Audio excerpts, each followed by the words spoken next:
Oh, you know what? I didn't think of a cool, funny thing to say in the beginning. Oh, nothing witty to hook them in? No, we're just gonna have to go with like our natural wit. Uh-oh. I wonder if this will show up, but there's someone outside just sawing something, but like old school saw. I just hear. When's the last time you sawed something? I was probably a teen Don't strike me age as someone who year. saws very often. I'm always touching saws. At work, you're touching saws. That makes you sound kind of dangerous. Veni, veni, venias, de memori facias. Veni, veni, venias, de memori facias. This is, as we discussed, Video Games, the podcast. Someone finally did it. We made a podcast about video games. Can't believe it took And us, two brave souls like us, finally stretching ourselves out there into parts unknown with a podcast about video games. People said it couldn't be done. all right, we'll do it. We'll This do is it. really uncharted territory, but bravery comes in all shapes and sizes, and I'm glad that you and I can fulfill our destiny with this. So we got Vic. It's me, Everyone knows Vic. Vic. And Goo. I'm Goo. And we Goo. are here. We're going to talk about Final Fantasy VII for the Sony PlayStation, which was published in 1997. What a year. You remember 1997? I do remember 1997. There were some other incredibly handsome, beautiful, engaging people who had a podcast about wrestling. And along with video games, I also loved wrestling a lot in 1997. Well, because what did we have last time? We're in the same era as In the the same last era, this is episode, the really. PlayStation one. I think this is important to clarify, though. Neither you nor I played Final Fantasy VII for this playthrough on the original PlayStation, correct? No. I played on my PS4, but it's fairly faithful to the original, right? What you play on PS4 as well or Switch? Put it on the Switch, which I think the Switch port is pretty identical to the PlayStation ports. Honestly, everything seemed about the Oh same. yeah. The one thing that I really liked was that there was the speed up. Um, Oh yeah, that yeah. was There were a that was few. like the only difference, really, for me. That's good when you got to grind or like if you got to replay a part too. I actually come to think about it, I played on my Switch initially, but I also have it on PS4. Um, Ah, and something I encountered a lot was the game kept crashing. It was really ticking me off. oh yeah, So you mentioned that. Yeah, I usually wouldn't lose too much progress, but I did use that speed up feature and like the like one that makes you like super powerful to like get back to where I was, to take it yes. from a half an hour to like 2 minutes, to do something. Did the speed up? So I don't remember this from when I played this before, but the game is very very slow. And so yeah, I used a lot of the speed up just like for grinding through battles, for exploring big open Hmm. spaces, everything, especially comparatively to like games we've played more recently. Everything feels pretty slow for the Yeah, for the it's first, at least for the first like however many hours of the game. yeah, it's got a good rhythm though. I think it's got a good pace. It's just yeah, it's definitely compared to a lot of modern games a little bit more. Yeah, it's just differently paced for sure, but it moves along at a nice clip, I would say. We didn't play it on the original PlayStation, but I was going to ask you, did you play it on the original PlayStation in 1997 or 2000 or sometime around there? So, in 1997, I only had a Nintendo 6. We were very much a Nintendo household at that time. So I Uh, had a Super Nintendo, I had a regular Nintendo, and I had a Nintendo 64. And this was like one of the very first games that I remember like really coveting, like really wanting so badly when I was mhm. a kid. I remember the commercials being everywhere. In fact, I have such a vivid memory of my mom was the editor in chief of the local newspaper when I was a kid. And Okay, wow. I don't remember this happening with very many other video games. And I have since learned that like the marketing budget for Final Fantasy VII was like millions of dollars. And Mm. so they sent to my mom in Beatrice, Nebraska, population 12,000 people. They sent the Beatrice newspaper, the Beatrice Daily Sun, a demo disc of the game and also a promotional T-shirt. Wow. And That's I remember awesome. thinking the shirt was like a 2X. And so she gave it to us, but in 1997 I was 9.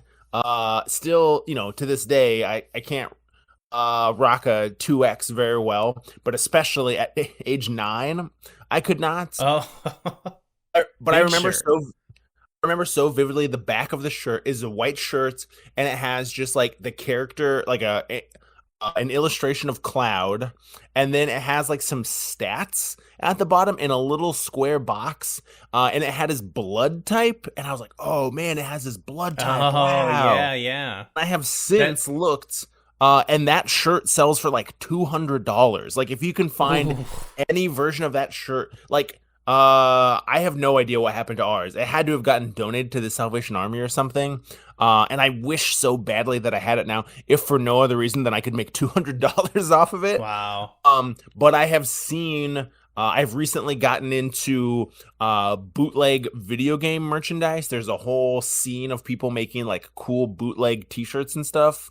And so Oh, that okay. took me Yeah, down a yeah. rabbit hole, and I found some people selling that original shirt. Still looks great. I'm not spending $200 on that shirt though. Um, No, no. but That would anyway, be a cool one to have for if it were not so expensive. so yeah, I do remember like seeing the commercials for it, and I remember like even seeing it at the video rental store, Silver Screen Video in Beatrice, Nebraska. Shout out Silver Screen Video. I can remember like seeing the PlayStation, like the hard jewel case, and it was like, oh man, multiple discs. Like it always seemed like this like Yeah. insanely epic like oh this was it, this is like the crown jewel of gaming, and so for years I always like wanted it but never got to play it, and so then at some point I got one of those like little kind of off-white PS1s, the ones that you're Mhm. supposed to be able to hook up with like the portable screen. Yeah, yeah, um the little guys, right? yeah. And so I got one of those in high school, and my brother and I started playing PS1 games on that. And so that's when we finally were able to afford a copy and start playing. So it was probably like 2002 when I finally got to play. It was like many years later. Okay, but Um that's like probably that's been now a few years later, and like the hype has probably just built up even more, I would imagine. yeah. I mean, because that's I can remember like did you ever read video game magazines when you were a kid? Yeah. Oh Like yeah, definitely. So I can remember like Game Pro magazine talking about it. Like I can remember a bunch of magazines, and I just like consistently like just I want to play this. I want to play this. I want to play this. And so then finally getting to play it, and it was like, damn, okay, this is it. So it lived up to your expectations then, even At a the few years time, later. yes. Um, Okay, cool. we can talk about this later. But I will say, my brother and I did play the hell out of Final Fantasy VI, and Okay, yeah. my hot take, and we can discuss this later. I think Final Fantasy VI is better than Final Fantasy VII. Um, Okay, I mean, I think there's other people who feel that way too. I don't think that's as hot of a take anymore. okay, maybe. What about you? What is your experience Yeah, with this game from when you were a kid? I think I had a kind of similar, like your whole background of like not having it and then seeing it and being like, oh my god. Like I had neighbors, the neighbors of my grandparents had a PlayStation and they had it, and it was one where, I'd go over and like watch them play for, a little while, and just be like the same thing as you, where I was like, holy fuck, this is like 3 discs, like, oh, that's crazy. How do they do it? Um and yeah, so it was a game I never really had. And then I think I tried to get into it like when I was like 20 or something. I think I lived with someone who had a copy of it, and I tried to play it, and we had like a projector at the house I lived at, and it was like this old copy of it, and it was projected on a wall, so it wasn't like couldn't really see stuff well, and I just wasn't having a good time. I don't think that was like the best way to play it, try to play it, you know? I think I fell off of it a little bit because I was like, I don't know what's going on.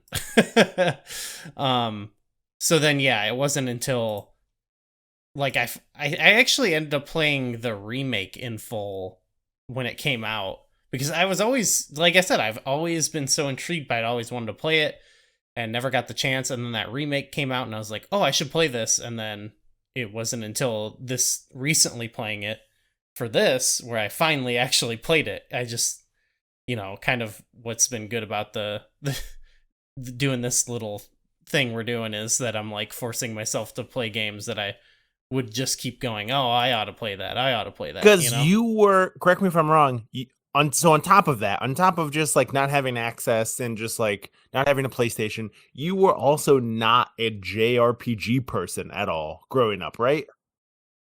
Yeah. Well, like, so unlike you, because you said you played other Final Fantasy games before 7. You played 6, or was So that no, later we too? played. I loved and still love like Super Nintendo era JRPGs. So Chrono Yeah. Trigger and Final Fantasy 6, Final Fantasy 5, Yeah. Earthbound. I love all of those games so much. And so So yeah, that was not me.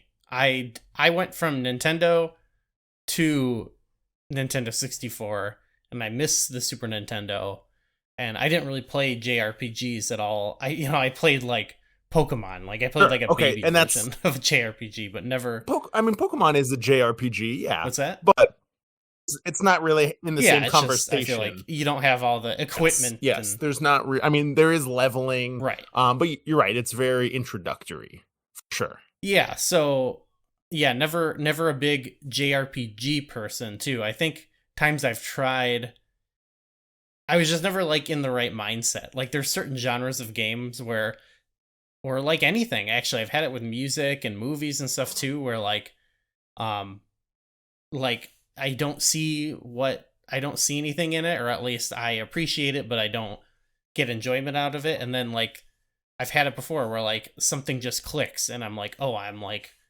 on the wavelength now. Like it totally works for me, you know? And that definitely happened this time. I wouldn't say like now I'm a JRPG person, but it did lead me to trying a few more Final Fantasy games, and I still want to play some more when I get the opportunity again, you know? I was gonna say, I feel like this did really crack open the doors for you based on our conversations off microphone over the last few months. You went from like really not being interested at all to playing. How many Final Fantasy games have you played now?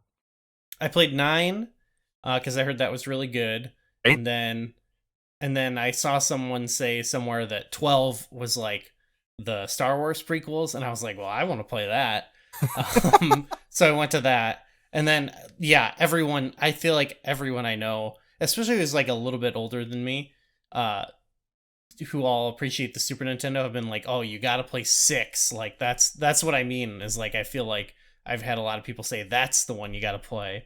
But I didn't have a good way to play it really. But I think I do now, so that's gonna be one I'll eventually play as well, because I feel like I will love it. Like I said, 6 is my favorite. I was really thinking, like, I don't mind like the boxy graphics of 7. I think that's like very charming. I know that the cutscenes are different and the like actual battle scenes are different than just sort of like, oh, here you are walking around the map. I like the character sprites on the map. Like I like the weird box hands. I like Yes. the crude polygons. I think that's like very charming. That's great. So Yeah. I don't have any complaints with that sort of stuff. I find all of that like very charming and engaging. But I do think overall 6 just does so much of a better job with like some of the big mechanics. For me, probably my biggest gripe playing 7 again is the materia system. Oh, okay. So Interesting. so like I loved it. So I like it, but it feels like a wrong turn comparatively to the Esper system from Final Fantasy VI. Okay, for So sure. in Final Fantasy VI, you find these like ancient I can't remember what they are exactly. Creatures from another dimension. They're super powerful beings that are kind of like frozen in our dimension, and you find them, and then you can equip any of your party members with an Esper. And over time and experience, you learn their abilities. And then once you've learned them all, you can give that Esper to someone else, and you keep all of those abilities. The materia system of just like, all right, I have to have this in order to cast lightning is like, Hmm. I don't know.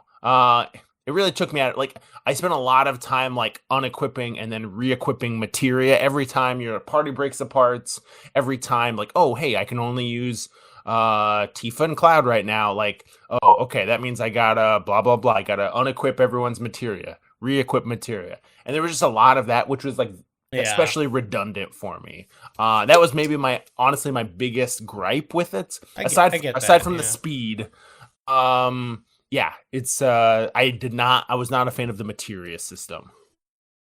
That's something that I liked. It kind of drew me in cuz I like messing around with it in the remake, and then I liked it in this. It was just fun to, I don't know. I like combining them and like thinking about that. But maybe it's just like I could totally see it being done in a different way and maybe being better. Like I played, 9 and 12 and they had their own takes on this sort of thing.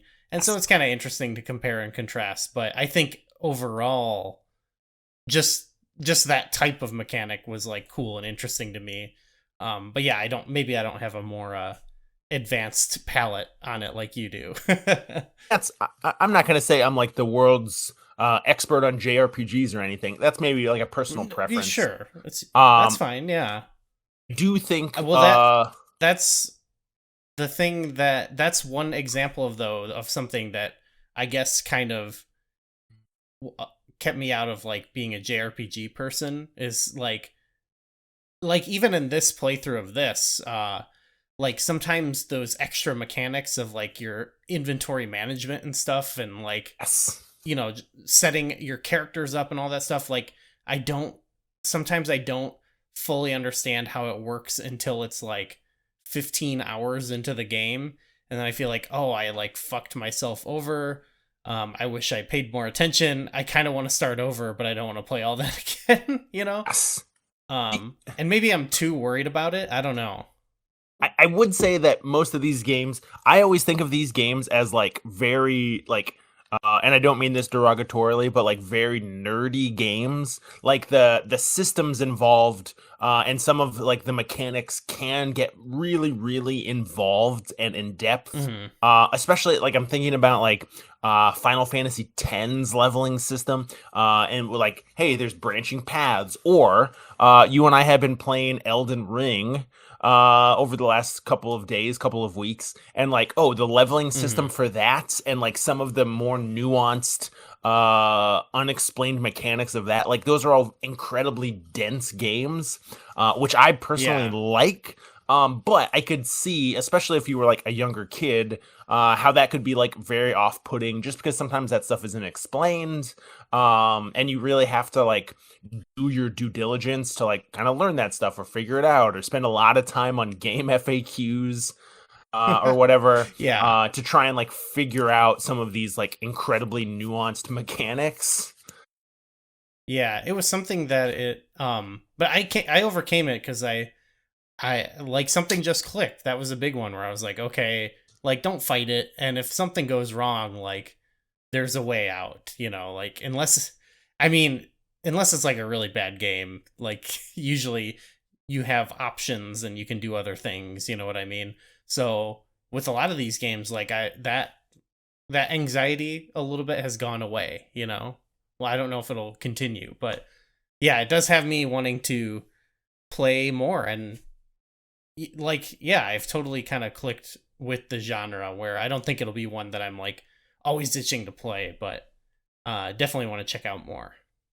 Yes. Yeah. So So okay, so comparatively to the other Final Fantasy games you've played, where does this one rank now? Even Um, honestly, I think it is it's still my favorite one. okay, Uh and I don't know, I feel like all the reasons I give will probably be stuff we'll talk about in the episode, but I think my basic point would be I can see some like changes and advancements and improvements other games have been made, but there is just something about this game that jumps out to me more than like can be like objectively stated, you know what I mean? Like it just really works with it, really affected me, I think, more than the other games I've played. okay. So let's talk about that more. So we're talking story, we're talking characters, we're talking just like the world itself. We're talking about like I know you and I consider ourselves fledgling eco terrorists. What are we talking about here? Yeah, it is, I think it is like a thing of like the it's the sum of its parts, you know what I mean? Or the Okay. whole is greater than the sum of its parts. So it is like, you know what I want to do though? I because I did put on my researcher cap Yes, please. Okay, maybe that's a good place to start. Hit me with what you've learned. because I think some of my points will come out through some of this. Okay, series creator, uh, Hironobu Sakaguchi. So that Sure. might be a name you've Yes. heard before. Um, so yeah, he's done all these Final Fantasy games at this point, and then also directed by Yoshihiro Kitase, who directed Final Fantasy VI and Chrono Trigger. So I think you've kind of sung the praises of a lot of these eras of games. So at this point, coming into this new era of gaming, it's like the built on kind of the giants or whatever of the previous era. Yes, it's definitely equivalent to Super Mario World going to Mario 64 or A Link to the Past going to Ocarina of Time. It's definitely like that same kind of like impactful jump for sure. Yeah. And so all of these So people working at like full capacity, just the top of their game, and then transitioning from a 2D world to a 3D world. Yeah. yes, and that is probably one of the first things I love about this game, because we talked about the dated graphics. So it was originally actually developed for the Super Nintendo, Yes. but of course that has major technical limitations when trying to have it in 3D and everything. It needed that CD-ROM format, so it had to go to the PlayStation. And yeah, they were, I think, originally just thinking this is going to be like 6, so it's we got the sprites and the 2Ds, but the team personally wanted to try to do 3D, and I think they even tried to like do beta testing or something on N64 to see if it was possible, but I don't think that panned out, obviously. Okay. But Okay. so I think I love it actually for the inverse reason that I mentioned in our Symphony of the Night discussion, where that was them like choose, like they had like new people come in and kind of start their career with the 3D kind of graphics and stuff, but they still had like these people who were on top of their game, who did all this artwork and sprites and stuff for the previous generation, and they kind of combined the two. And what I like about this game was they were like, no, we want to push the series forward and do different things and like innovate, but it doesn't feel like it was a studio mandate, or I guess they are the studio, but it wasn't like pressure like a lot of other games were like, well, we got to make a 3D game because that's what's popular now. Does that make sense? Yes. It's them doing it for the passion and the overall legitimate interest rather than just like the marketing business people being like, "Hey, this is what's hot right now. This is what you got to do." Yeah. Yeah. And like Symphony of the Night, it does like still mix like it's like mostly these 3D graphics, but they have these, detailed pre-rendered CGI backgrounds and full motion video that they mix it in. People kind of, you mentioned it earlier, they sort of poo-poo on the like 3 different visual styles it switches between. But Mm. like I said, the first thing I really like love about this game is I still to this day, playing it now, like see the things that they're doing in the game, and I'm still impressed by it. I think a lot of other people see it and they're like, wow, like this is aged, but to me I'm like, this is so unique. And like, once it became easy to do a lot of this in one style, it actually like jumps out to me a little bit less. So that's, when I'm talking about like playing it compared to Final Fantasy 12, like just visually I think the game's way more interesting because of like that sort of limitation they were trying to push the boundaries of, Agreed. This was Okay. like, for all intents and purposes, like uncharted territory. So it really was like, hey, okay, we're trying this out. We've never done anything like this before. And there's something to be said for like, okay, we're just gonna try and like throw everything at the wall and see what sticks. And it is this kind of like, yeah, like this mixing bowl, this salad of like, okay, we have some of these pieces and some of these pieces and some of these pieces. It's a stew. They got themselves a stew going. But somehow, like in the pot, it all like, I personally think it works really well together. And Yes. it has that unique charm. That's like And that in what's the word I'm looking for? That it's got je that ne sais charm. quoi. Um, Yeah, and it does have, okay, that's the other thing I think about this game, that it like still feels so much stronger to me compared to those other ones I played, is because it just has this impeccable vibe, not just with like that era of graphics, but I think just the art design on all those fronts is really awesome. Like I don't know how you think it compares to other games, but I think just the like aesthetic of this game, before we even talk about the music, you know what I mean? Just like the visual. I have seen a lot of people talk about how the overall vibe of the game is like, especially at the time, pretty dark. Like within the first few minutes, like you're detonating a bomb and there's an explosion and you're Mhm. like actively destroying this like government property, which is like, I mean, it's like literally the pages of a Crime Think book. Did you ever read Crime Think? Yeah, we've talked about the Yes, posters a yes. lot. It's literally pages of a Crime Think book, Days of War, Nights of Love, or whatever, but in a video game, like in a not too distant dystopian future video game, which is like very unique, and it stays like, for lack of a better term, gritty. Like it is like a lot darker and a lot heavier. Yeah. Like, okay, spoiler alert, characters die. And like, that is in and of itself something that was really unheard of Mhm. up to that point. Like, oh damn, someone like died for good. Um, Yeah, yeah. right. So agreed. Yes, I agree with that a It thousand it do- percent.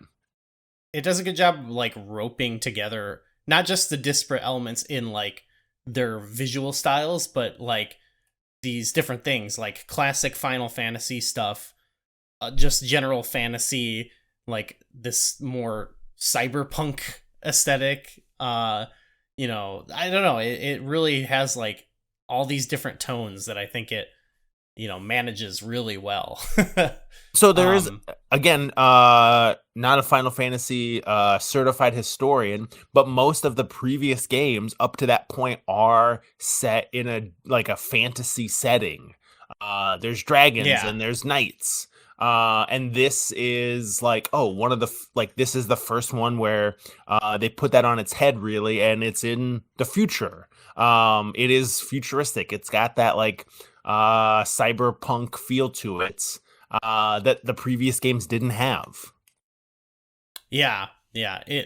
So we can shout out actually all because with even in the visual aspect, you have all these different jobs that need to be done, and I think you see this a lot of art director Yusuke Niora, who also worked on Final Fantasy VI. So it's a lot of the same team.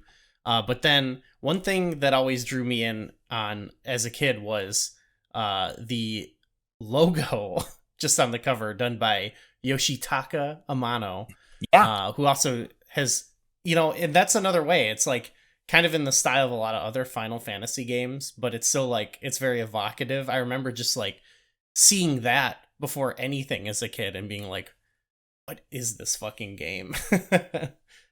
I'm trying to, because it has like so much white. Like the branding is like very, very on point. Like someone spent a lot of time just sort of visualizing, and yeah, it's so much white, and then there's just Cloud with the sword, and it's like, oh fuck yeah, damn, okay. Yeah. You mentioned Cloud.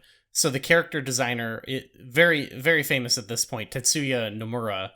And I think this was his first game as like the lead character designer, but this is someone now who's gone on to like direct, their own games and stuff. So that's really cool. And I have a fun quote here that I found about the designs of Cloud and Sephiroth. Okay. So Nomura was influenced by his view of their rivalry mirroring the legendary animosity between Miyamoto Musashi and Sasaki Kojiro, with Cloud and Sephiroth being them respectively. Sephiroth's look was defined as kakoi? I don't know how to pronounce that, but I think we had a Japanese term for the Symphony of the Night last episode, where it was like, I don't know, like feminine boy, but or something like that. But I like this one because the term is about combining good looks with coolness. Oh yeah. And I think they nail that. They're pretty cool. I mean, when I was a kid, I thought Cloud was the coolest fucking character I had ever seen. Just like big ass sword, motorcycle, his hair, and like in other games, for the most part, Cloud I do not think looks nearly as cool, but in this, and I would say in Final Fantasy Tactics, which is honestly my favorite Final Fantasy game ever. That's the other one I hear about. He looks cool, but out of the context of Final Fantasy, Cloud does not look cool at all. But in this context, he looks so damn cool. Yeah, and so that was the other thing of like looking at the character designs of this as a kid and being like, God, they all look so fucking cool. Like, I just want to play this so bad. And yeah, I don't know. It's just an awesome look. I think you shared with me that Robert Pattinson clip from a few days ago where he's talking about Tifa. Did you send me that? Yeah, he loves Tifa. Yeah. I did. There's definitely like this was. I was trying to think about this in like the context of like gaming history, and I do think that like Tifa is probably at that same time, like coming out around the same time as like Lara Croft, where it's like, okay, hey, we're gonna try and make these video game ladies kind of sexy, but it wasn't like that was like the onset to like the weird pervert stuff. Like it doesn't. I mean, it is. Playing this again recently, my wife was giving me a hard time, just like, oh, of course you're picking Tifa again. I wonder why. One, she's a very good character, but okay, yeah. There's a little, they're trying to make her like, feels very gross to call a video game character sexy, but that's what they're trying to do. But this still kind of predates some of like the real pervert stuff. Get a little weirded out when I think it's fun to make your video game character sexy though, because I don't think in this game specifically, like, sure, there is some, I think this is more in the translation thing, which we can talk about, but I think there's a lot of like juvenile stuff for sure. But I also think for the time and like what, or like for the limitations they have, it's actually kind of telling a pretty mature, complex story, but it certainly has its flaws. But I do think, it's not like, I don't know, I think it is, I'm gonna say it's okay to make characters in games sexy. I think they do it on all fronts in this game. I think, a guy with a great haircut and an 8-foot long samurai sword, and you can kind of see his chest, I think, there's something there too. And you're not wrong. And that has been a pretty consistent. I mean, I guess you could probably say like this era of video games is probably the dawn of that. Because even now, I was like trying to think about like my all-time favorite JRPGs. And over the last few There's years, sexy ladies in it, I'm sure. I mean, so Persona 5. Persona 5 is easily Uh-huh. one of my favorite video games of all time. Definitely one of my top JRPGs of all time. And everyone in the game is so sexy. I mean, again, cancel me if you must. I'm not saying that I find these characters sexy or I'm not attracted to. I am not attracted to them. But they are designed You're to not. be. No, I'm not sexually attracted to any of the characters in Persona 5, but they are designed to be sexy characters. Like people spent a lot of time making them look cool and alluring and kind of sexy and kind of handsome and everyone's just You like, know yeah, what? okay. And everyone just kind of goes along with it. I'm not playing that game specifically because there are sexy characters. Sure, It just sure. happens to be that I'm playing a game that consists of I can't believe how many times I've used the word sexy in the last 2 minutes. Uh, Yeah. I'm willing to take it a step further. Not only do I think it's okay to make characters in a video game sexy, I think it's okay to think of character in a video game sexy. Just don't be weird about it. And Just be normal, you know? there are I can think of I don't know. That's a pretty slippery slope for me. I think there are a lot of and I guess maybe this is just like the people I interact with in my life or have interacted with in my life in the past. People who are really like horned up about fictional animated characters weird me out. I've met a lot of guys who are like really into like comic book characters. And I don't know. It weirds me out. Yeah, I've been there. I've seen that. But I'm just saying, like, if you're like, damn, this lady in the Resident Evil game is hot. It's like, okay, that's fine. Just once you cross a certain line, like really quickly, I'm only give it a little leeway. It's fine otherwise. And that's I don't want to shame anybody. Like what you like. But for me, am I gonna say hot? Am I gonna say Tifa is hot? I don't know. Okay, well, I want to talk about the other vibe aspect of this, which is the music. I think that's Of course. the other thing people go nuts about with this game. Is it Nobu Uematsu is the composer? Everyone knows him. And I think this is another, I'm just, a broken record here, but another case of, I think, someone who's worked on all the previous games and now they're doing this and they're getting to utilize this new technology. That's the thing I love about it is you can see that they're pushing things forward in a new way. I think he specifically, when talking about composing it, he wanted, here I have the quote here. He said he wanted to treat it like a film soundtrack and compose music that reflected the mood of the scenes rather than trying to make strong, melodies to define the game. And I think that really shows here. The game conveys such a large sense of depth in itself within those limitations, and I think the music is one good example where even though it is kind of just these themes composed and like stuck in the program, like it does feel like human touch. It feels like composed and not just like we hit play on the music. Yes, I would agree with that, and this is definitely. I think you could make a strong argument that Final Fantasy VII is probably one of the key games in the transition from seeing video games as just like kids' toys into, without sounding too pretentious, art. The soundtrack of this goes a long way into like making this a piece of art, or at the very least, like it's so much more cinematic. Transitioning away from just like, oh, this is just a kid's toy to, oh, this is more akin to a movie in terms of in terms of storytelling, in terms of soundtrack, in terms of character developments. Yeah, I think it's safe to say that the music plays a big part in establishing this as like a turning point for video games as like a more serious, uh, Mm. mature medium than what it was previously.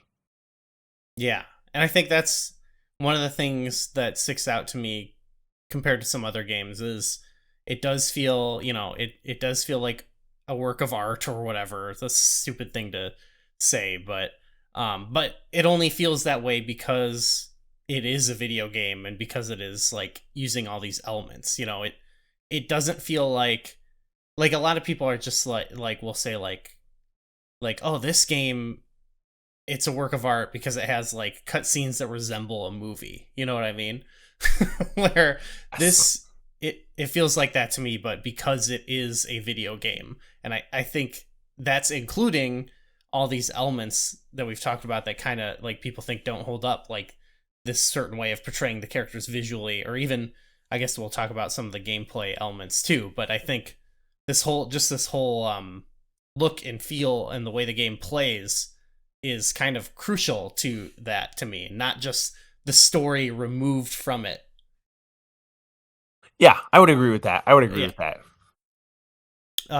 But it does, I mean, it does, I do also just like the story on paper. I think it's great, but the visual storytelling element is does stick out to me. But yeah, then it has all like I said, this story that it's definitely has its limitations, but I think it does actually tell like a pretty affecting story, and it hits upon all these themes on various levels that really connected with me, that I think the other games also had, but this one I think was just way more effective at it. And I've seen several people much more eloquent than myself really talk about how, yeah, this is like a meditation on loss and processing grief.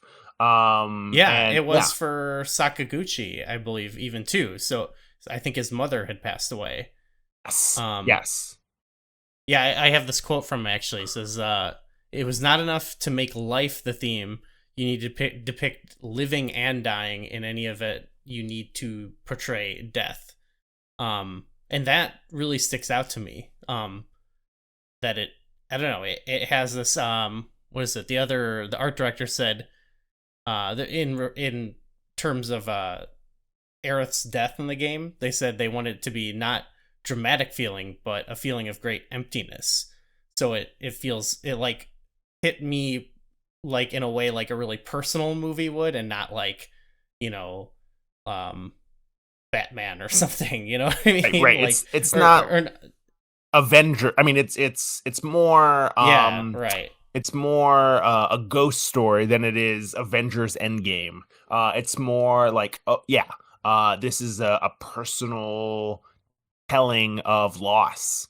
And even, when Aerith dies, like it is like immediately apparent. The music changes, like the whole tone changes like so solemnly. Um and I don't know Yeah. about you, but Aerith was like my party consistently up until that point. And so it's like, oh damn! Like, not only is this impactful on the story level, it's also impactful on the gameplay level. We're Oh, because you're kind of set back. Yeah. yes, we're meshing both of these like so well. We're combining the storytelling with the gameplay in such a way that like makes this that much more impactful. Hmm. Of like, damn, okay, this person is really gone forever. Yeah. That's another thing too, where like sometimes people will cite like a game, like when people are like, "Oh, it works, it's effective because it's a video game, because it's like interactive," and they're just referring to like, you sometimes during a cutscene have to press a button, which this game Right. has, but I think it's very effective with its choices it makes, but also just overall like the the story elements of the game are also like large gameplay elements, like the Yes. whole thing Aerith's trying to do is cast this materia spell or whatever. And same thing with Sephiroth. It's like they're both casting, like, I think these spells, correct me if I'm wrong, that have been in Final Fantasy before. So like, and if so, it feels more real because it's like, oh, they're casting like these things. I'm moving this materia around, you know what I mean? And like, it just feels like, oh yeah, this is like real in this world because it makes the even the gameplay elements feel like they have like actual impact in the story, you know? Yes, agreed. And then even there's also, you know, they do a lot of little tricks that are very effective of like, you know, you have a scene where Sephiroth is fighting with you and he is way more powerful, you know, all that kind of sort of thing. But even in the end, like the thing you have to do to defeat him is just like this really powerful limit break, but it also has this like insane like story connection. I think that's just amazing. It is very layered. It is very nuanced in those ways. Again, and probably one of, if not the first game to really do that well. I think Earthbound has some elements of that. Previous Final Fantasy, like Final Fantasy VI, does have some elements of that. But yeah, it's just like this nice like layered cake of like, oh, okay, they really were able to stack everything on here like pretty perfectly. Yeah. And they have all these I think it also feels really complex just cuz they have they have a it's so long, so they kind of are meshing together a lot of these different stories, but they all kind of like have the same sort of thrust to them, and they mix up not just like these elements of life and death, but you mentioned like the whole like eco-terrorism thing is there, and then with the whole story between the two, you know, main characters, I guess, Cloud and Sephiroth, like it's this like story about like identity or whatever, you know, or like what makes me who I am, which is really interesting in its own. I think other characters even have that element a little bit too. So it's cool because it's not just like a, you know, it is like very expansive, but I still think it has a great pace to it, like Yeah, within that. you could definitely dissect this game fully as, again, a meditation on how individuals perceive themselves versus how others perceive them, and how others' perceptions of you impact your view of yourself, impact your view of the world around you, which is a very real thing. I mean, not to psychoanalyze anyone. I took a couple psychology classes once in college. But yeah, like that in and of itself is this very real subconscious thing that everyone has to deal with.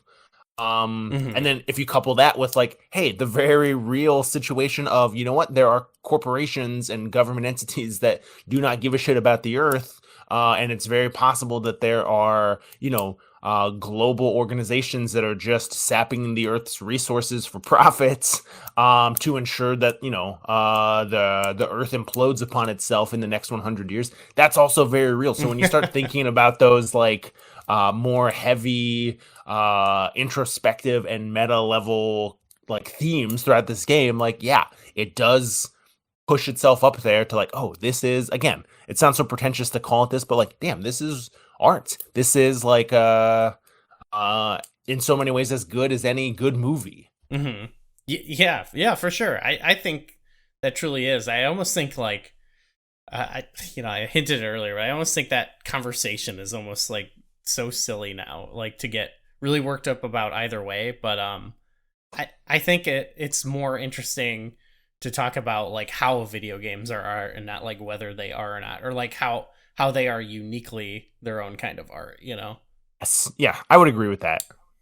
But yeah, while we were just talking, I thought of other ways that it's like I think of how there's those big creatures in the game that you got to fight that are like just big summons. You know, I just keep thinking of how like everything story wise is like a gameplay thing.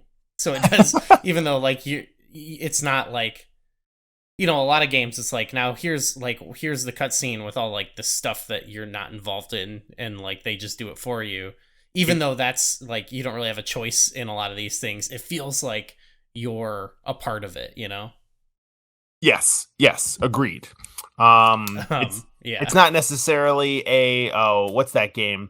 Until Dawn, where like every choice has like an immediate impact on the story, but yeah, your choices are part of the game, or your involvement and actions like progress the story. Yes.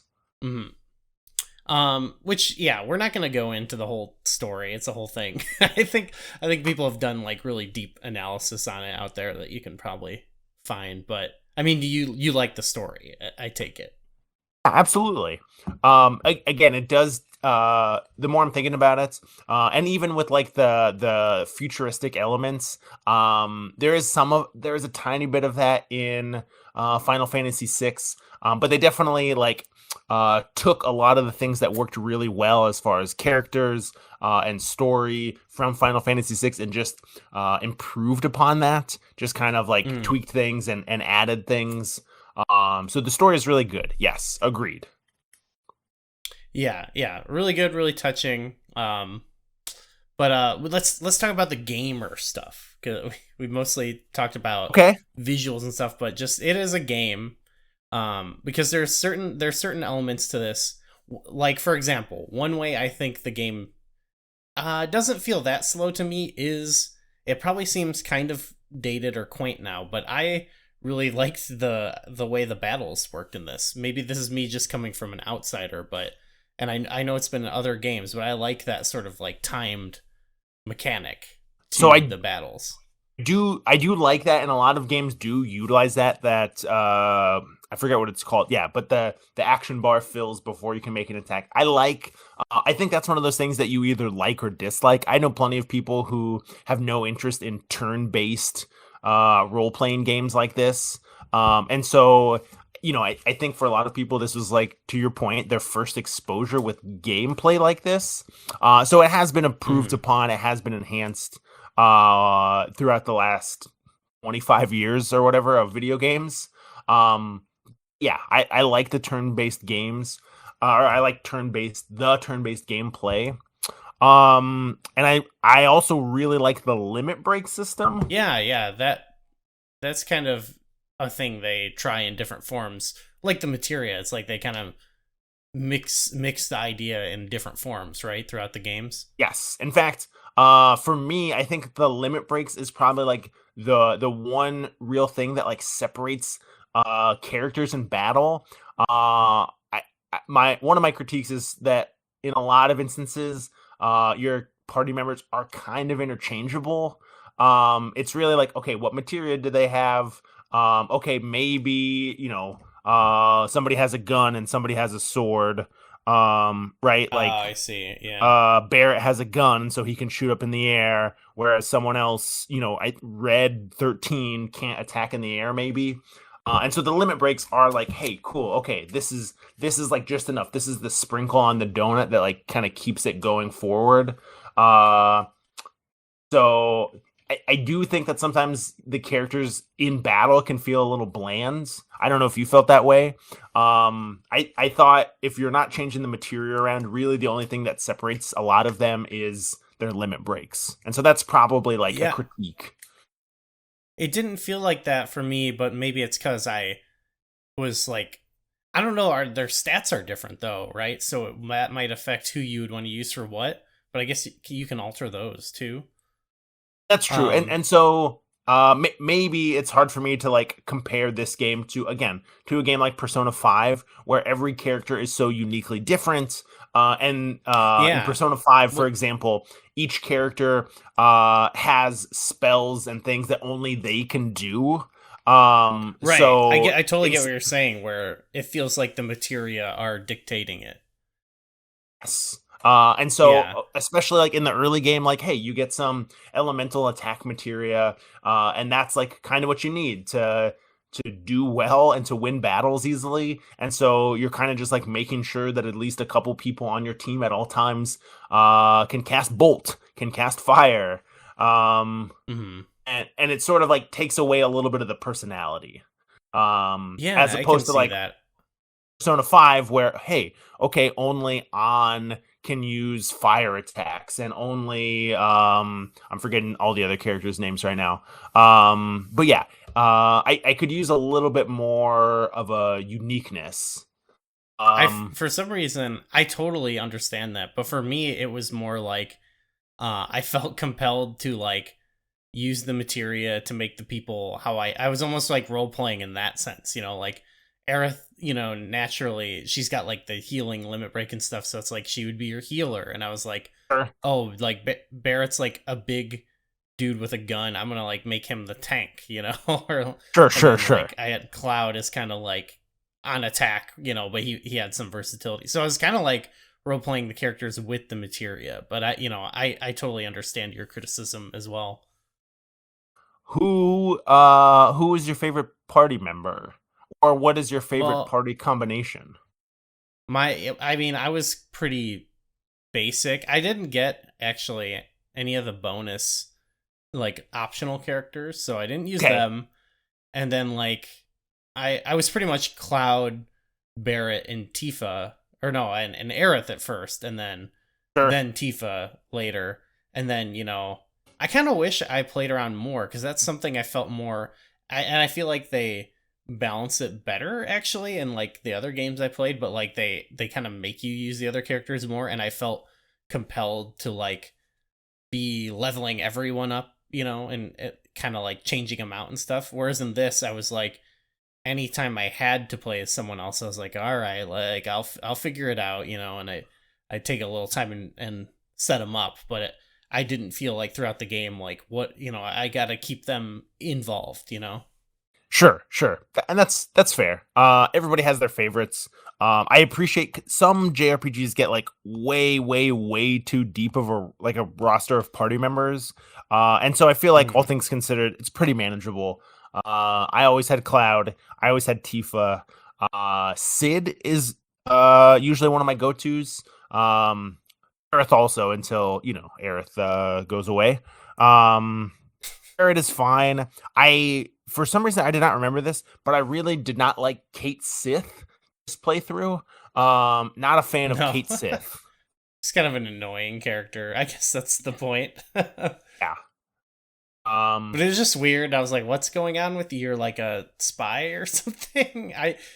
You like there was a part where too like Kate Sith like does like a big sacrifice, and I'm like, well, you're not like a real person, right? It's like being controlled by someone else.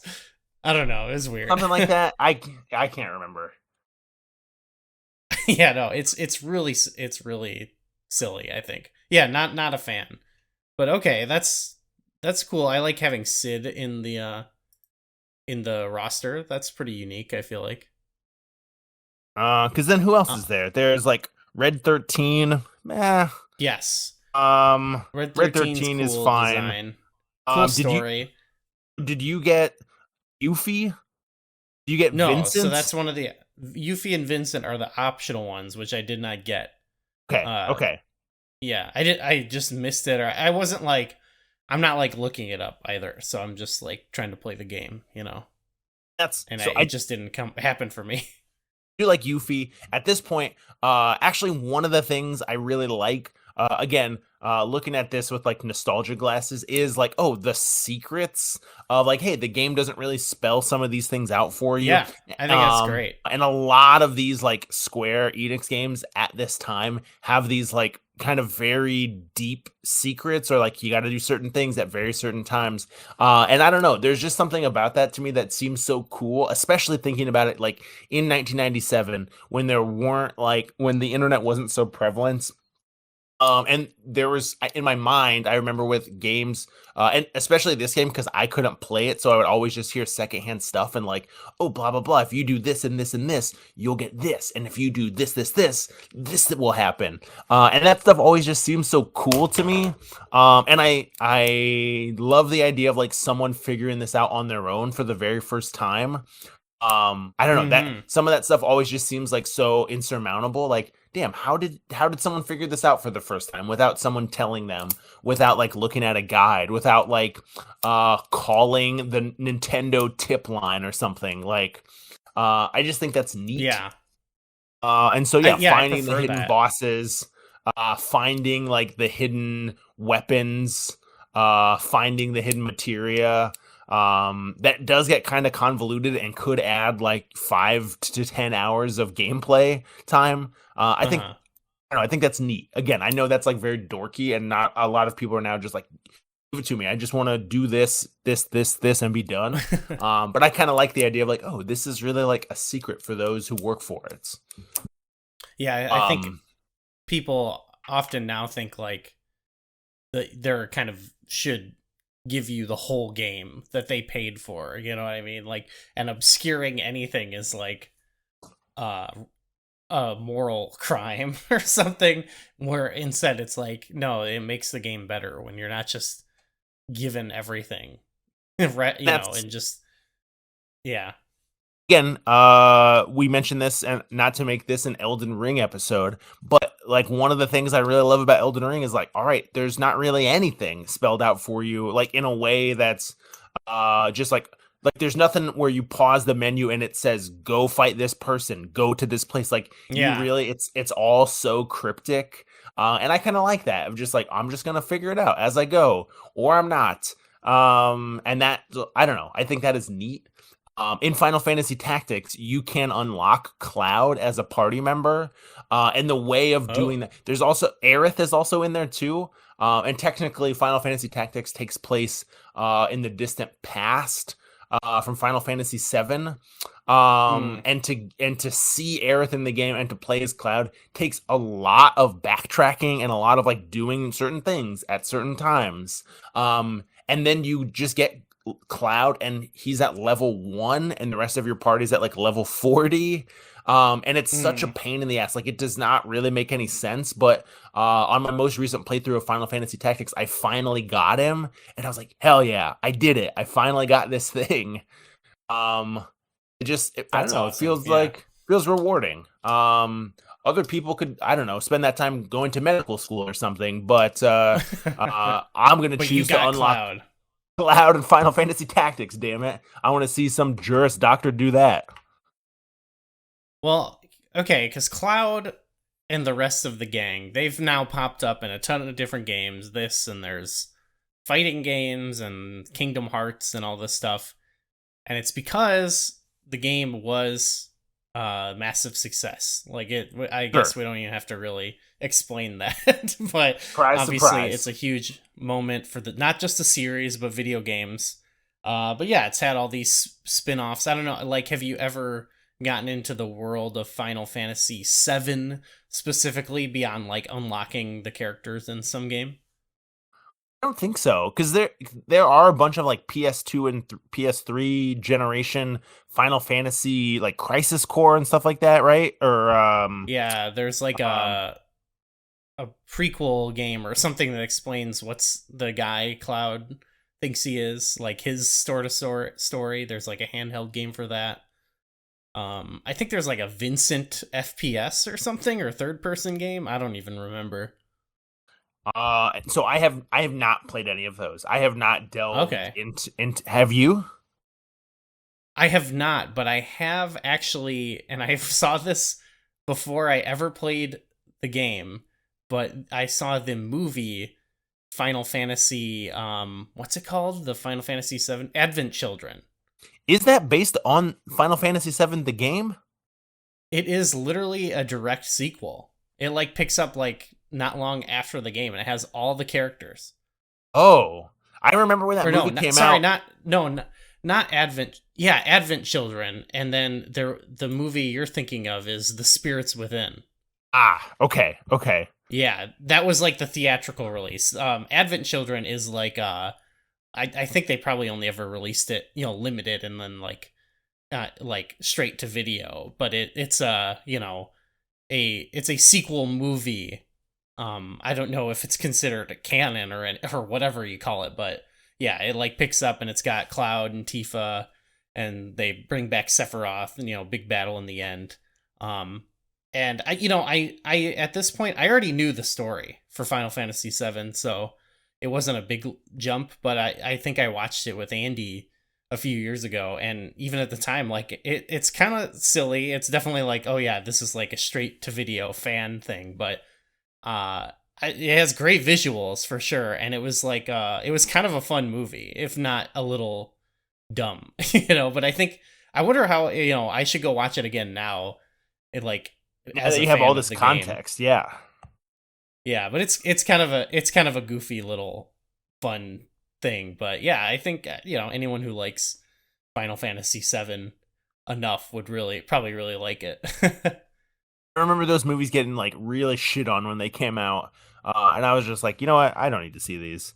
The story is like Sephiroth has other like clone or twin brothers or whatever, and they are like trying to resurrect him, and then like the ex head of like Shinra like is like trying to make amends, and I don't know.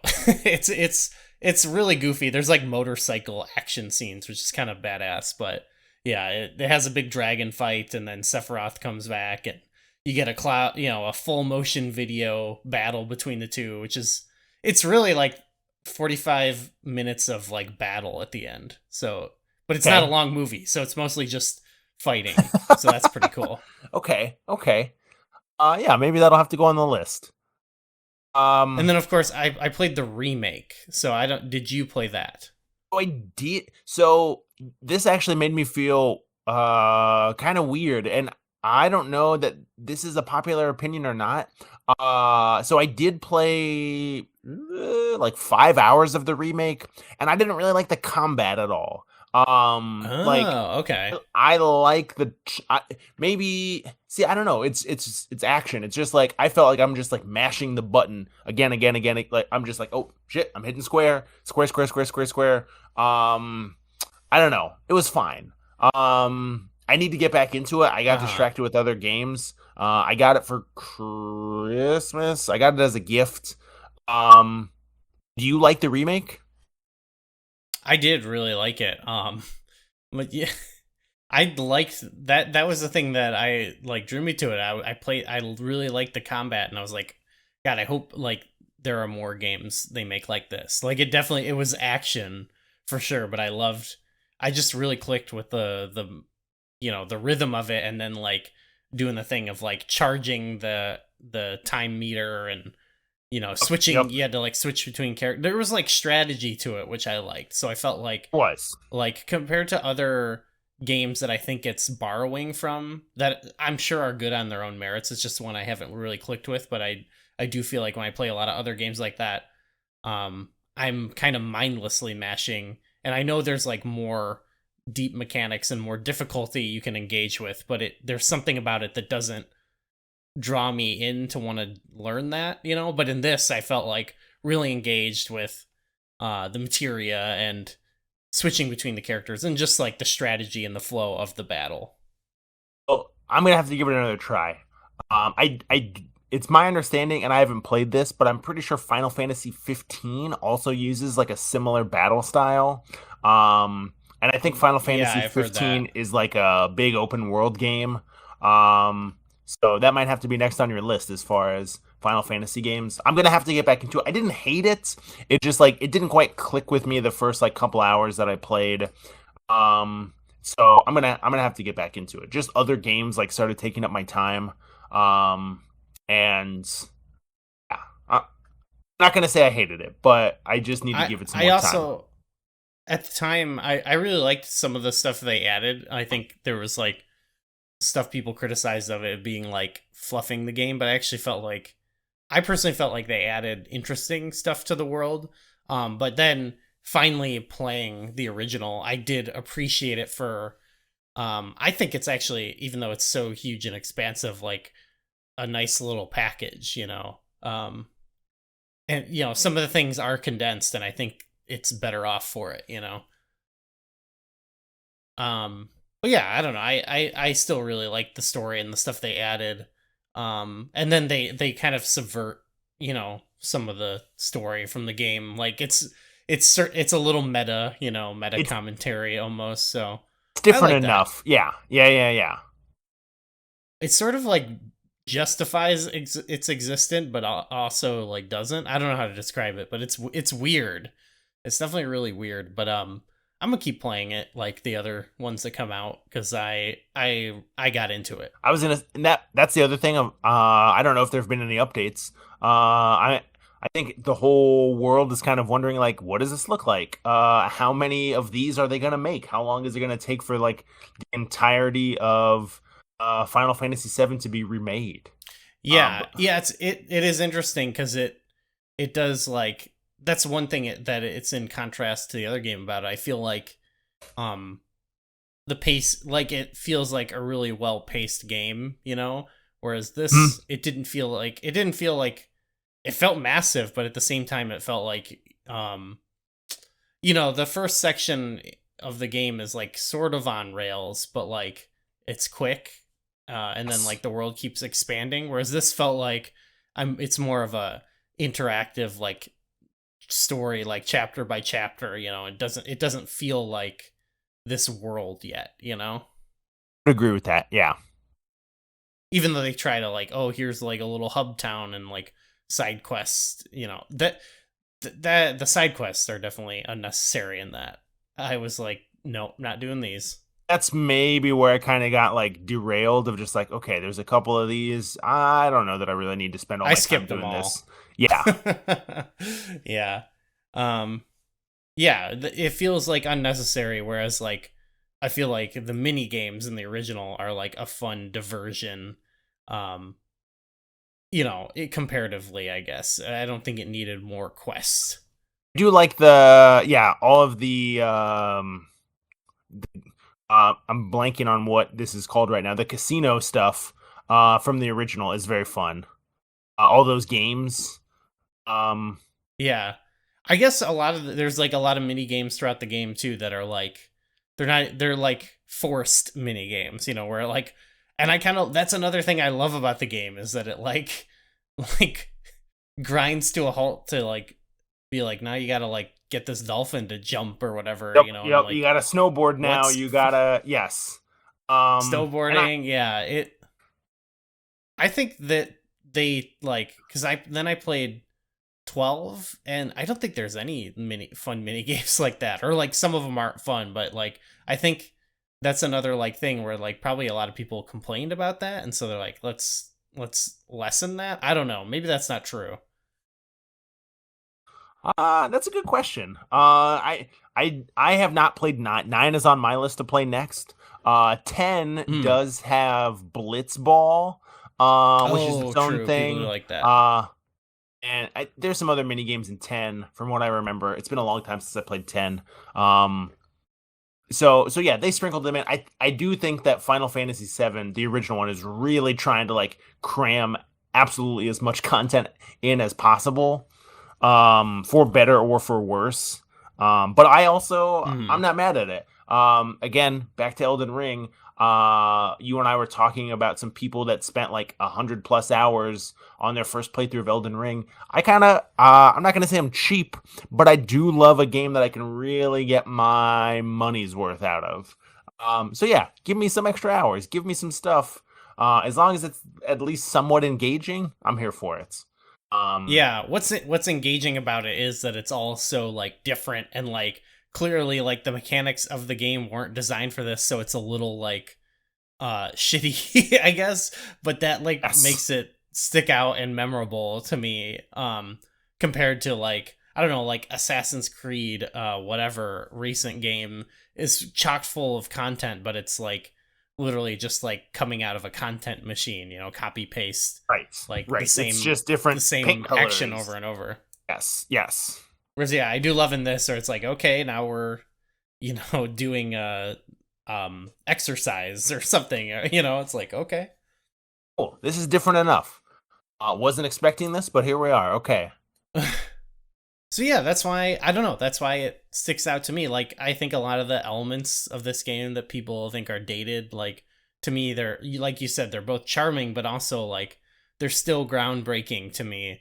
Um, similar to I think I've made this comparison all over the place, but like there's this movie called Forbidden Planet that came out in the 50s, Yes. sci-fi movie starring Leslie Nielsen and like the the effects in that still blow me away even though you can tell how it's done. Like there's a creature in it that only appears and it's like animation on top of the film and it's clearly like that's what they did, but you see that I don't know, I see the craft in it and the artistry and the beauty and I think that like affects me, you know, that moves me like seeing the effort that went into doing it, as opposed to like a a dragon that was like cheaply composited into a like gray blue ugly movie made now, that like doesn't blow me away at all.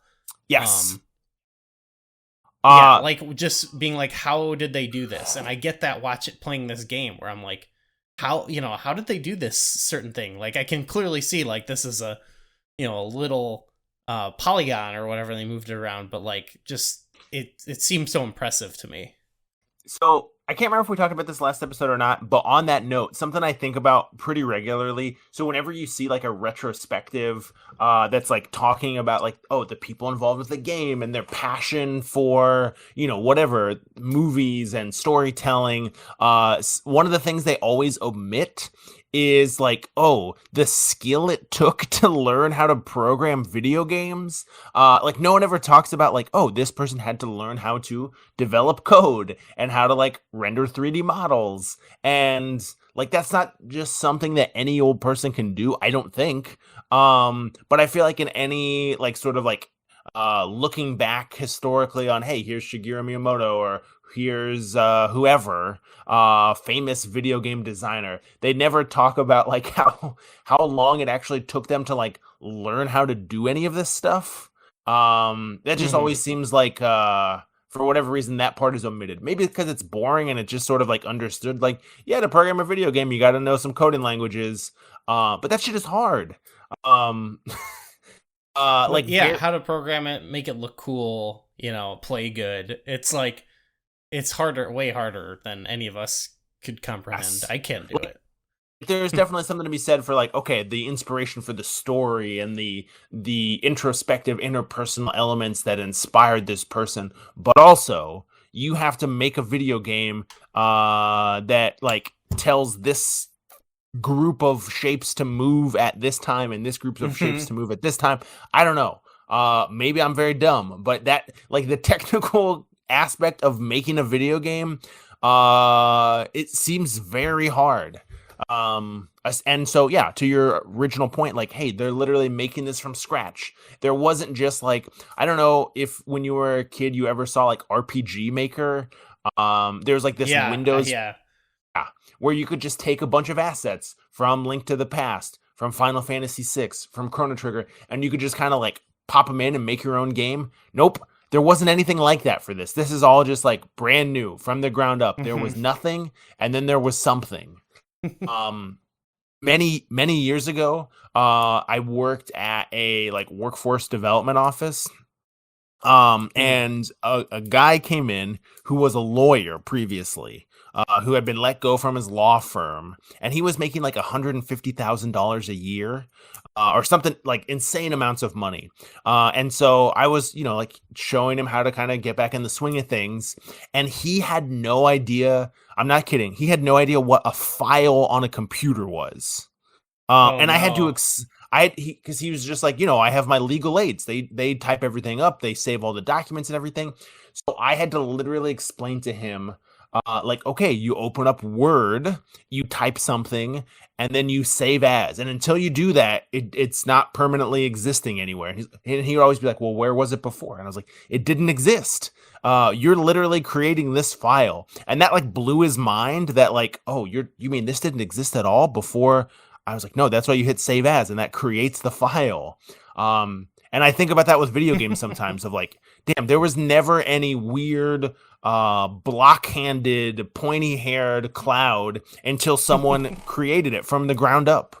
And that's, I don't know, I don't think that gets talked about enough. Skill. So, yes. This is our version of when we talked about wrestling and we'd be like, I can't imagine getting slammed on the ground. No. Someone move their body 5 feet up into the air and horizontal with the ground, throw a drop kick. It seems impossible. When's the last time you tried to jump up vertically, let alone jump up so high that you could pull up the other bottom half of your body so it is parallel with the ground? Seems impossible. Yeah, so anyway. A lot of skill went into this. I guess I thought of one more art defense too. I don't think every game should be like this. I don't think, they should make another Final Fantasy like this necessarily, but one thing I love, cuz okay, you have this pixel art era it's all really beautiful. No one's denying that. It's like, so the best games probably look like Final Fantasy 6 or A Link to the Past or something. Like that's probably the best visual style of any game. But what I like here is that because it's like you're these weird blocky 3D models that are different than the cutscenes, and you're in these rooms with these really detailed, like flat CG art, that is just like pasted onto some polygons, Pre-rendered art, yes. Yeah, with all this detail that you kind of are on top of, but it's like it feels like you're playing, and 9 has this too, with more advancement to the technology, but it feels like you are playing in this little diorama, and the whole world is this sort of like interactive sort of thing. Whereas like as the games become more fully 3D, like obviously they come up with better visual design or different, impressive visual designs and ways to present the game. But there is something like really charming about this and playing Final Fantasy 9 where I'm like, I'm moving these little guys around this like little tiny world they're in, I don't know. There's something that was like really charming about that. I agree 1,000%. Again, back to Final Fantasy Tactics. I have seen some interviews with some of like the creative team and I don't know if you can picture any of like of that game. But they did something very similar, and they're like, oh yeah, we wanted to kind of make these like dioramas, these like kind of doll houses. So it seems like, you're moving toys in so many ways. You're moving these action figures across this board. You're moving like Warhammer pieces or whatever it is. And that's very much by design. And I could see, I've seen some other video game developers talk about the pre-rendered backgrounds and how they tried to incorporate that in the exact same way you're talking about. It's just like, yeah, these are like very elaborate background set pieces, and you're moving, not unlike oh yeah. When I was a kid, I don't know if you ever played this. My godmother of all people had this computer game where it's really just, all right, here's a background, and you get to just like put stuff on the background. And so if you want to put people on here or animals or food or and you could kind of animate it a little bit. Basically that, like, you have a little play set and you get to kind of just do what you want, but it's on the computer. And there is something about that is also very fun. Just I don't know about you. I'm not sitting on my bed playing with toys. But video games is kind of like that sometimes. And that's like, it scratches that for sure. Scratches that that itch in your soul of just like, I'm playing with these things. It's fun. Something nostalgic about it, yeah. I guess I don't know. Before we go, I feel like more people get into like the music more, but I guess I would just ask you like, do you have a favorite track from the soundtrack? I mean, see, I personally really like the reoccurring Final Fantasy themes. Like, even like hearing the opening music when you start the game is like, oh yeah, hey, I know this song. It's beautiful too. Yes, I like the victory chime. Oh yeah. And